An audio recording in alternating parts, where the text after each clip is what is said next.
Hello, everybody. Welcome to another episode of Media Boss Live. I'm Dr. Barrett Matthews. Welcome.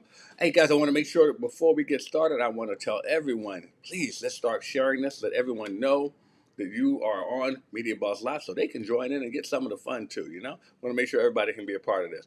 Also, want to make sure for those of you, if you're here for your first time, you're wondering what is this? Who am I? Well, I'm Dr. Barrett Matthews of Media Boss Pro. What Media Boss Live is that we're going to give you some information, some tips, some ideas about media to use in your business. As a matter of fact, it's 5 days of media strategies you can act on now. That's 5 days of media strategies you can act on right now.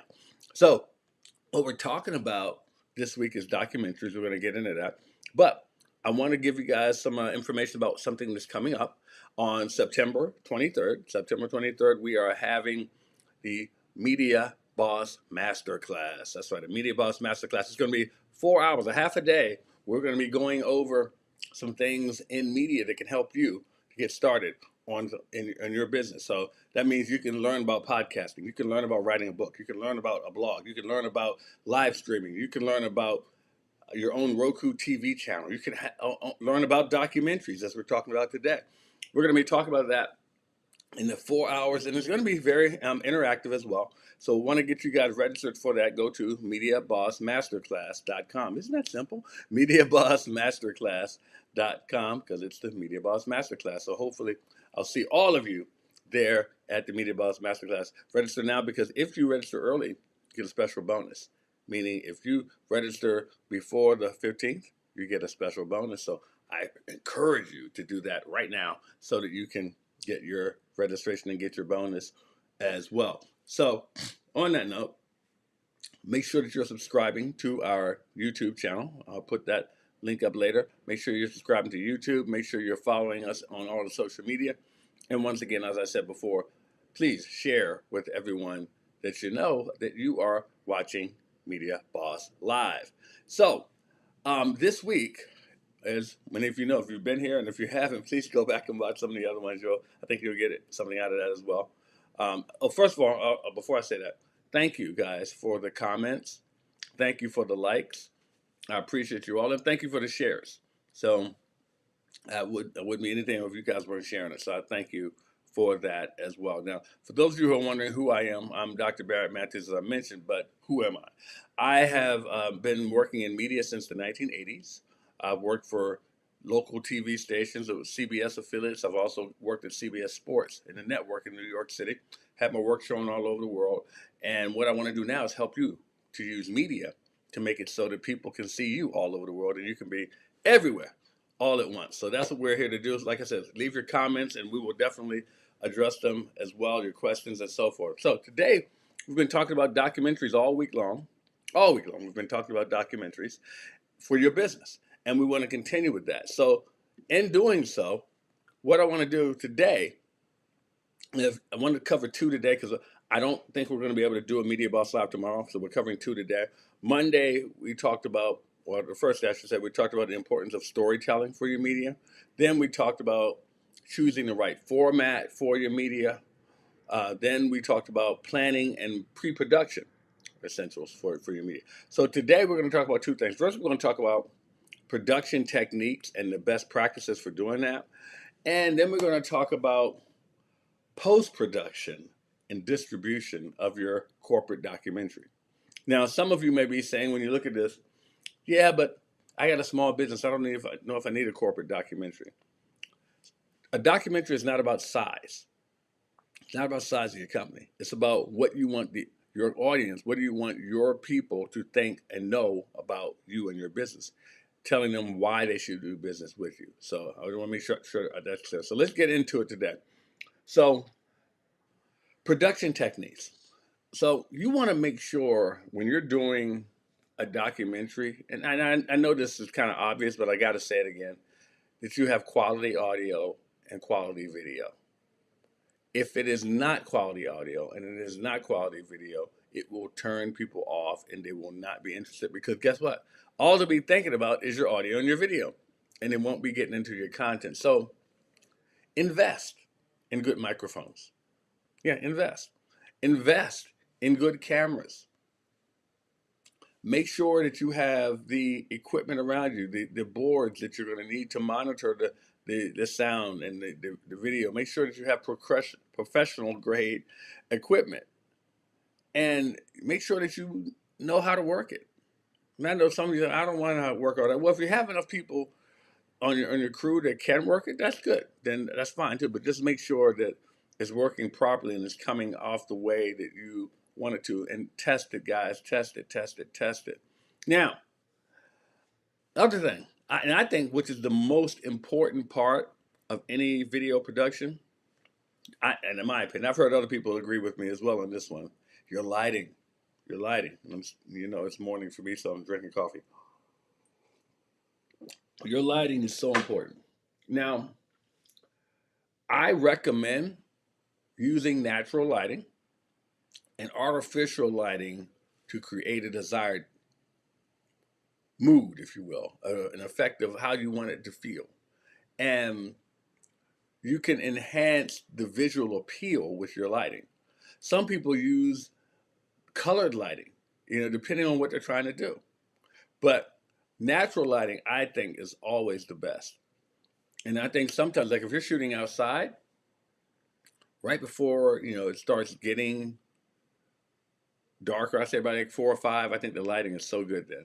I think it's so good then. But natural lighting is always good to use. Like even as you're seeing me right now, I have artificial lighting, but I also have some natural lighting working as well.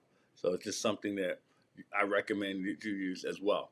Now, directing the interviews. This is important as well. When you're doing interviews for your documentary, because in most documentaries, you're interviewing clients, you're going to be interviewing some of your staff, some of the management there. So you want to interview people in that. So when they're directing the interview, ask open-ended questions because you want to encourage them to talk and give good responses, authentic responses, things that come from the heart. And what I mean by that is if you ask a yes or no question, they can answer yes or no and then just shut up. You don't want that. You don't want that. You want them to elaborate. You want them to talk. So instead of saying, can you elaborate on it? Ask an open-ended question that gets them to talk. Gets them to talk. Say, how does this affect you? Or what did this do? So that way they can talk about it. Or tell us your story. Get them to talk about it. Because if you can get them to talk about it, they will give you enough snippets that you can piece it together in editing and turn it into something that you can use. And it can be gold if you just let them talk. And it can be time consuming sometimes, but trust me, if you let them talk enough, they'll give you some gold. So when you do that, do not ask closed-ended questions, ask open-ended questions. So another thing, B-roll. You want to have B-roll. Now, some of you are saying, well, what the heck is B-roll, Barry? What are you talking about? Well, you ever watch a movie, a TV show, and you see them just showing some random people walking down the street or just shots of cars driving down the road or birds flying from tree to tree or whatever. That's B-roll. It's footage. It's film footage. It doesn't necessarily have to do with a particular person in that scene, but it may have to do with the setting the scene, if you understand. So it's film of footage that can actually complement the main scene, if that makes sense. So if I'm showing cars going down New York City, bustling down the street, and people trying to get across the street real fast, and then I go to the office where I'm interviewing someone, that sets the scene. It tells that person watching they're in New York City. It also says it's a work day, and now I can go to that scene. It's such an environment in your workplace too. If you show people in the office working and moving about, on their computer, doing certain things, it sets the environment. It sets the scene. So even like doing product demonstrations, things like that, whatever you're doing, you can have some B-roll showing how the product is made. You know, if you got an assembly line, there's stuff like that, or someone putting something together. These are things that can help set the scene for your documentary. You want to have B-roll of it. And you can use it in other things too, but for your documentary, you got to have that. Your team could be talking in a meeting. That could be B-roll. You don't have to go into what's being discussed, but it could be showing that people are meeting. This is B-roll footage. So you want to have as much B-roll as possible, because you always want to have that, because you may be able to use it for so many different things and so many different times. Now, staying organized. This is the challenge. This is the last one on this particular talking point. Staying organized. So you want to keep a log, a matter of fact, a detailed log of backups of all your footage, of times of all the footage of when you shot this, when you shot that, how long it was, so forth and so on. And you want to keep it in a library. Now, why is that important? Because when you get to editing and post-production, which is what we're going to talk about next, it helps to have those things. Because for your editor and for you, it's going to come in so handy pulling up that log and knowing where everything is. Knowing, oh, we can put that here and it's this long. It was shot this day, this time, and it has this. You have no idea how beneficial that can be to you. Because if you think you have something and you don't have it, or you think you have something but you just don't know where it is, you don't know when it was shot, all those things, oh God, it can drive you crazy. You can spend a whole day looking for something that you know you shot but don't know where to find it. So make sure you're keeping logs of those things and know where everything is. Now, this is production and the kind of the best practice. So now we're going to talk about, like I said, we're doing two today. We're talking about post-production and distribution of your documentary. This is fun to me because you've done well, I say it's fun, but you've done the fun part already, the shooting and so forth. Post-production is where the work comes in. Editing. Editing. Oh boy, that's a bad word to some people because some people spend so long doing editing. I recommend, before we get into it, I recommend getting a team of people who can edit for you. If you don't, like I said, MediaBossPro.com, we can help with that. But I recommend doing that. But you want to use professional editing software. It can put the pieces together for your footage a lot simpler. It can cut unnecessary parts out. And if you have professional software, it can enhance the flow of the story that you're trying to tell in your documentary. So professional editing software is a non-negotiable. I mean, I honestly believe that that's something that you have to have. So you definitely get that. Now, you adding music and sound effects. I'm more of a music person more than sound effect, but let's go back to that scene I proposed in the B-roll, talking about the streets of New York and whatever.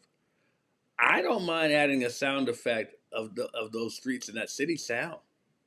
I don't mind that. I don't mind adding birds in the trees as a sound effect.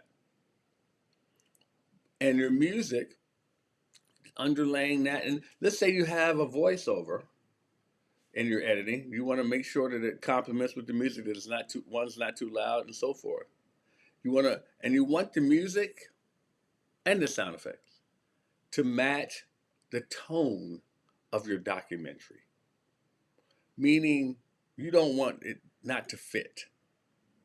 You don't want it not to fit.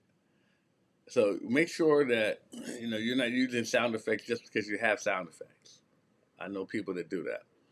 Now, another thing when you're dealing with your post-production is color grading. Color grading. So you want to adjust the color and the contrast to make sure that your documentary is consistently appealing to the eyes. Make sure it's consistently appealing to the eyes.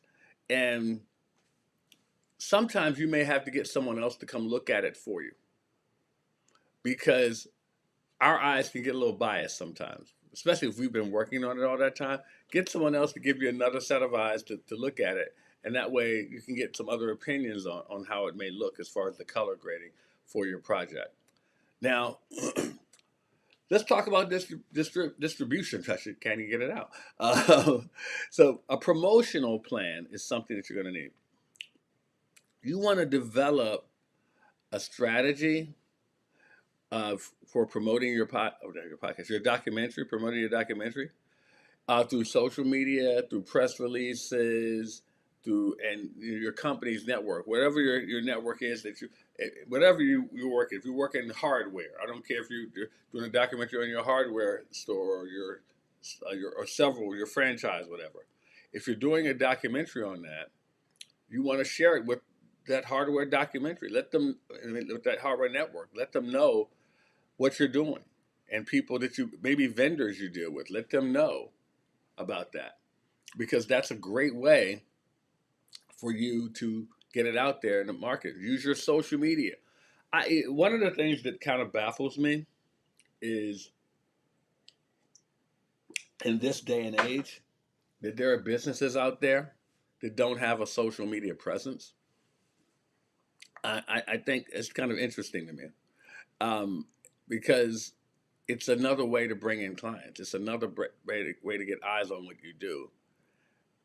And I think a lot of business owners, and I hope this is not any of you. Well, surely shouldn't be, because you're on social media watching this. But hopefully that you're not one of these people. But I see a lot of businesses, they don't do it because they don't do it in their personal life. One has nothing to do with the other. One has nothing to do with the other. Set up your social media for your business. It can bring in more traffic for you. And then learn to work it for your business, not your social life. They don't need to be a part of your social life. As a matter of fact, if your business doesn't have your name on it, it doesn't have to have you at all. So just letting you know that. Okay, the last part we're going to talk about today is the documentaries is distribution channels. So you have to decide for yourself where you want your documentary to be released, whether you're going to have it on a streaming platform or on your company website or just at special events. And I don't see a problem with having it on all of them, but it wouldn't hurt to premiere it somewhere. So you may want to premiere it maybe at a company event, huh? So that you can get more people, maybe a big gala or something for your company, depending on what type of company you have.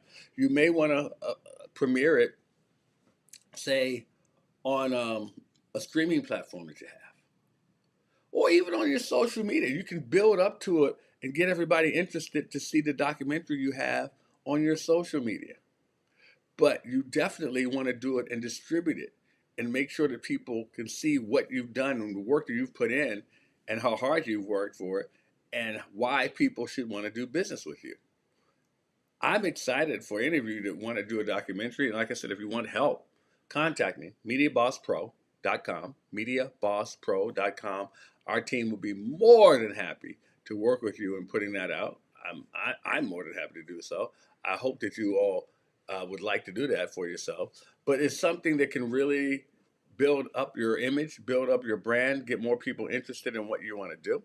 And like I said, guys, please make sure you're sharing this. Make sure you're leaving your comments and your questions below. We'd love to do that. And of course, support us, subscribe on our YouTube channel. We'd love to have you guys there. And we thank you so much for that. I want to say again, on the 23rd of September, 2024, we are doing Media Boss Masterclass. So any of you who want to learn more about media for your business and how we can turn you into an industry icon, I urge you to join up for the Media Boss Masterclass. It's MediaBossMasterclass.com, MediaBossMasterclass.com. I look forward to working with all of you. So we're going to say goodbye here. And how do we do that? Well, I just say this one thing to you. You are someone special because you are God's vessel. Everybody, have a great day, and we'll see you next time on Media Boss Live.